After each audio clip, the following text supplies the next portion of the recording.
সরকারের পদত্যাগ ও নিরপেক্ষ সরকারের অধীনে নির্বাচনের দাবিতে টানা কর্মসূচি নিয়ে রাজপথে রয়েছে বিএনপি ও সমমনা দলগুলো। এদিকে দেশের জাতীয় এক গণমাধ্যমের বরাতে জানা গেছে, এতদিন বিএনপি জামায়াত আলাদা কর্মসূচি পালন করলেও 18 ডিসেম্বরের পর থেকে একসঙ্গে কর্মসূচি পালনে জোর গুঞ্জন রয়েছে। 7 জানুয়ারি এই সরকার নির্বাচন করতে পারবে না। মুক্তি দাবি করছি আগামীকাল দলের নেতাকর্মী। আসসালামু আলাইকুম সুপ্রিয় দর্শক বন্ধুরা, অবশেষে নির্বাচন নিয়ে চূড়ান্ত যুদ্ধে নামতে যাচ্ছে বিএনপি এবং জামাতে ইসলাম সহ আওয়ামী লীগের সকল বিরোধী দলগুলো। দর্শক বন্ধুরা, এবার নির্বাচনকে সামনে রেখে শেষ পর্যন্ত জামাতে ইসলাম এবং বিএনপি একত্রিত হয়ে মাঠে নামতে যাচ্ছে। তবে কি শেষ পর্যন্ত 7 জানুয়ারি বাংলাদেশে নির্বাচন বর্জন হতে চলেছে? দর্শক বন্ধুরা, এবার সেই সকল বিষয়গুলোকে কেন্দ্র করে বিরোধী দলের নেতাকর্মীরা একের পর এক হুঁশিয়ারি করে যাচ্ছে। দর্শক বন্ধুরা, 18 তারিখ থেকে নাকি বাংলাদেশে যুদ্ধ হতে চলেছে গণতন্ত্রের। তো দর্শক বন্ধুরা, এবার সেই সকল বিষয়গুলোকে কেন্দ্র করে বিএনপির সিনিয়র নেতা রুহুল কবির রিজভী বেশ কিছু গুরুত্বপূর্ণ কথা বলেছেন এবং সেই সাথে আপনাদের মাঝে অত্যন্ত চমৎকার কিছু তথ্য তুলে ধরেছি। তবে কি শেষ পর্যন্ত 7 জানুয়ারি নির্বাচন বাতিল হতে চলেছে? চলুন আমরা সেই সকল বিষয়গুলো পরিপূর্ণ জেনে নিই। সরকারের পদত্যাগ ও নিরপেক্ষ সরকারের অধীনে নির্বাচনের দাবিতে টানা কর্মসূচি নিয়ে রাজপথে রয়েছে বিএনপি ও সমমনা দলগুলো। এদিকে দেশের জাতীয় এক গণমাধ্যমের বরাতে জানা গেছে, এতদিন বিএনপি জামায়াত আলাদা কর্মসূচি পালন করলেও 18 ডিসেম্বরের পর থেকে একসঙ্গে কর্মসূচি পালনে জোর গুঞ্জন রয়েছে। সমন্বিত শক্তি নিয়ে রাজপথে কর্মসূচি পালন করতে চায় বিএনপি ও জামায়াত ইসলাম। দলটির সিনিয়র এক নেতা জানান, জামায়াত ছাড়া যুগপথ আন্দোলনে থাকা অন্য কোনো দলের দেশব্যাপী মাঠের কর্মসূচি পালনে কর্মী বাহিনী নেই। তাই বর্তমান পরিস্থিতিতে সরকারকে বড় ধাক্কা দিতে হলে জামায়াতের সঙ্গে সমন্বিত শক্তি নিয়ে মাঠে নামতে হবে। ইতোমধ্যে জামায়াতের সঙ্গে বিএনপির নীতি নির্ধারণী ফোরামের একাধিক বৈঠক হয়েছে। নীতিগতভাবে এক মঞ্চে আন্দোলনের সিদ্ধান্তও হয়েছে। অবরোধ হরতালের পর বুদ্ধিজীবী ও বিজয় দিবস উপলক্ষে 4 দিনের বিরতি দিয়ে নতুন কর্মসূচি নিয়ে ফের মাঠে নামছে বিরোধী দলগুলো। 18 ডিসেম্বর নির্বাচনী প্রচারণা শুরুর দিন থেকেই শুরু হবে কর্মসূচি। তাই 7 জানুয়ারি ভোট গ্রহণের দিন পর্যন্ত টানা কর্মসূচি থাকবে। রাজনৈতিক সভা সমাবেশের ওপর ইসির নিষেধাজ্ঞাকে আমলে নিচ্ছে না বিরোধী দলগুলো। দলীয় সূত্রে জানা গেছে, প্রথম দিকে জামায়াতের সঙ্গে এক মঞ্চে আন্দোলন করতে অস্বস্তি প্রকাশ করেছিল গণতন্ত্র মঞ্চ। তবে পরিস্থিতি বিবেচনায় অবস্থান পরিবর্তন করেছে দলটি। এছাড়া জামায়াতের সঙ্গে গণতন্ত্র মঞ্চের নেতাদের দূরত্বও কমেছে। 18 ডিসেম্বরের পর কয়েকদিন বিএনপি ও সমমনা 36টি দলের সঙ্গে যুগপথভাবে কর্মসূচি দেবে জামায়াত ইসলাম। বিএনপি ও যুগপথ আন্দোলনে থাকা সমমনা দলগুলোর সঙ্গে এক মঞ্চে উঠতে পারে জামায়াত। তবে নির্বাচন বর্জন করলেও জামায়াতের সঙ্গে এক মঞ্চে যেতে রাজি নন ইসলামী আন্দোলন বাংলাদেশ। তারা রাজপথে আলাদা কর্মসূচি পালন করবে। এদিকে 16 ডিসেম্বর বিজয় দিবসের র্যালিতে ব্যাপক সমাগমের প্রস্তুতি নিয়েছে বিএনপি। ইতোমধ্যে র্যালির অনুমতির জন্য ডিএমপিতে চিঠিও দিয়েছে। গতকাল পর্যন্ত ডিএমপি থেকে অনুমতির বিষয়ে সিদ্ধান্ত জানানো হয়নি। তবে দলটির একটি সূত্র জানিয়েছে, ডিএমপি থেকে হয়তো আনুষ্ঠানিক অনুমতি না দিলেও মৌখিক অনুমতি দেয়া হতে পারে। সেজন্য নয়াপল্টন কার্যালয় থেকে বর্ণাঢ্য বিজয় র্যালি করবে তারা। দুপুর 1টায় নয়াপল্টন থেকে র্যালি শুরু হয়ে মালিবাগ মৌচাক হয়ে মগবাজারে গিয়ে শেষ হবে। বিএনপির সিনিয়র যুগ্ম মহাসচিব রুহুল কবির রিজভী বলেন, সরকারের পতনের দাবিতে সকল দেশপ্রেমিক রাজনৈতিক দলগুলোকেই আন্দোলন করা উচিত। জামায়াত তো ইতোমধ্যে রাজপথে আছে, তবে তাদের সঙ্গে বিএনপি কোন ফরম্যাটে ঐক্য হবে তা আমার জানা নেই। আওয়ামী লীগ এই দেশে বিভাজন সৃষ্টি করতে চেষ্টা করে। আন্দোলন 28 তারিখ থেকে যুদ্ধে রূপান্তর সরকার করেছে, কিন্তু সেই যুদ্ধের ডাক আমরা শুনি নাই, আমরা দেই নাই।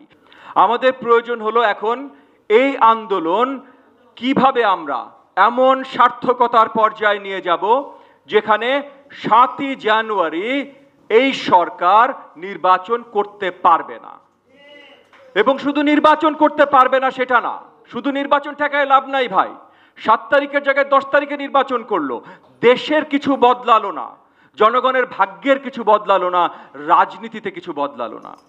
সো আমাদের এই সরকার এখন যে কাজ করছে এইটা থামাতে হবে। এটা থামানোর জন্য আমাদের কি করা প্রয়োজন? প্রথমত আমরা অনেক দিন ধরে 6 মাসের বেশি হবে আমরা সবাই যুগপৎ আন্দোলনে আছি। আজকে মঞ্চে উপবিষ্ট যতগুলো দলের নেতৃবৃন্দ আছেন এবং যারা একটু আগে চলেও গেছেন কিন্তু আলোচনা করে গেছেন, তারা সবাই যুগপৎ আন্দোলনের সাথে আছে। আজকে মঞ্চে নেই এরকম অনেক দল যুগপৎ আন্দোলনের সাথে আছে এবং যুগপৎ আন্দোলনে আমরা সবাই নিরলসভাবে কাজ করে যাচ্ছি। আন্দোলন 28 তারিখ থেকে যুদ্ধে রূপান্তর সরকার করেছে, কিন্তু সেই যুদ্ধের ডাক আমরা শুনি নাই, আমরা দেই নাই। এটা আমাদের ব্যর্থতা। এইটা আমাদের না বুঝলে সামনে 7 তারিখ আমরা নির্বাচন ঠেকাবো, এইটা বিশ্বাসযোগ্য হবে না। আমাদের আগে অনুধাবন করতে হবে যে সরকার ভাই যুদ্ধের ডাক দিয়েছে। 71 সালের কথা বললেন, এই মঞ্চে এসে কথা বললেন 71 সাল নিয়ে, বীর মুক্তিযোদ্ধা সন্তান নিয়ে। আমি যেটা বিশ্বাস করি আমি সেটা বলবো ভাই। Saudi Extreme. Enjoy smooth speed. মুক্তিযুদ্ধের সময় আমাদের তরুণেরা 50 থেকে 80 হাজার নেমে এসছে। 7 কোটি জনগণের 50 থেকে 80 হাজার নেমে এসছে সাহস করে পাকিস্তান হানাদার বাহিনীর বিরুদ্ধে যুদ্ধ করার জন্য নেমে এসছে। কিন্তু আমি বিশ্বাস করি যে মনে প্রাণে বাংলাদেশের পুরো 7 কোটি জনগণ মুক্তিযোদ্ধা ছিল। সো আজকে যখন যে কোনো মঞ্চে উঠে আমরা মুক্তিযোদ্ধার চেতনা আমার আছে তোমার নাই, মুক্তিযোদ্ধার ছেলে আমি তুমি না, আমার শ্বশুর ছিল তোমার শ্বশুর ছিল না, এই আলোচনাগুলো আজকে আসলেই মানানসই না। কেন মানানসই না? কারণ এই লাইনটা আওয়ামী লীগ ব্যবহার করে। আওয়ামী লীগ এই দেশে বিভাজন সৃষ্টি করতে চেষ্টা করে, বলে যে মুক্তিযোদ্ধার চেতনা আমার আছে তোমার নাই। কেন ভাই? আজকে এই যে গণ অধিকার পরিষদের প্রোগ্রামে আমরা দাঁড়ানো, গণ অধিকার পরিষদ সৃষ্টি হলো কিভাবে? কোটা আন্দোলনের মাধ্যমে। কোটা আন্দোলনটা আসছিল কিসের জন্য? কাদেরকে কোটা দেয়া হচ্ছিল? তাইলে আজকে এই আলোচনাটা অবাঞ্ছিত। যারা সরকার বিরোধী আন্দোলনে আছি তাদের মুখে এই কথা আমি বিশ্বাস করি মানানসই না। কেন মানানসই না ভাই? কারণ মহান মুক্তিযুদ্ধকে কেউ ছোট করবে না, এই সরকার ছোট করে। কারণ এই সরকার যখন বলে যে প্রত্যেকটা মুক্তিযোদ্ধার নামের আগে বীর বলতে হবে, তখন ভাই যেই মেজর প্রথম ডাক দিয়ে মুক্তিযোদ্ধায় নেমেছিল মুক্তি দাবি করছি। আগামীকাল দলের নেতাকর্মীরা যাদের সম্ভব হবে তারা ঢাকা থেকে সকাল 7টার মধ্যে তারা রওনা দিবেন, গিয়ে উপস্থিত হবেন জাতীয় স্মৃতিসৌধে।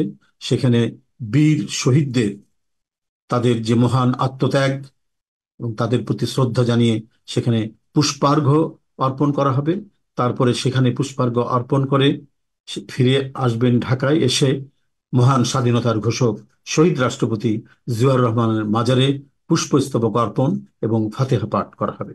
বন্ধুরা, এরপরে ঢাকার মহানগরীর উত্তর দক্ষিণ নেতাকর্মীরা এবং সকল অঙ্গ সংগঠনের নেতাকর্মীরা তারা একযোগে আমাদের দলীয় কেন্দ্রীয় কার্যালয়ের সামনে উপস্থিত হবেন এবং সেখান থেকে বিজয় র্যালি, বর্ণাঢ্য বিজয় র্যালি অনুষ্ঠিত হবে বেলা 1টার সময়।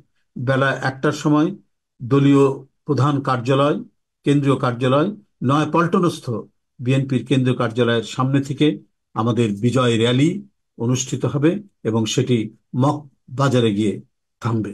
এই নেত্রী তিনি গণতন্ত্রের লড়াই করে যাচ্ছেন।